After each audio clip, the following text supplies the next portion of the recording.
Se, denne her fjerbold, den fandt jeg ude i klubben i går. Den ser ret ny ud, og den har formodentlig været i spil i 5, 6, 7 minutter. Men der er jo knækket en fjer, så den er færdig. Den har været for tør, så det var lige 17 kroner ud af lommen på 5, 6, 7 minutter.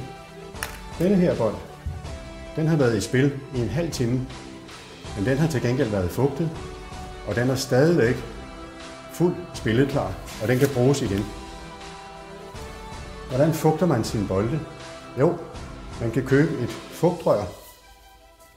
Man kunne også købe et fugtskab, men det er lidt uhandigt at køre rundt med i sin badmintontaske.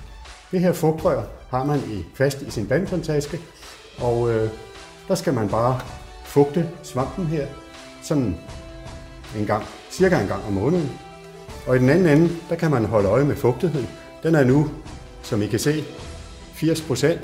Det er meget passende. Fugtigheden skal ligge omkring 80-85%. Ellers så er det bare at fylde op med bolde, når man kommer fra træning.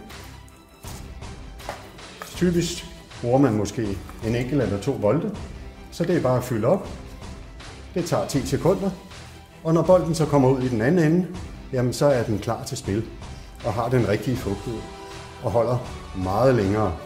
Det her Save Birdie fugtrør, det koster 179 kroner, og det vil sige, at du måske har sparet penge hjem på 1 til 2 måneder.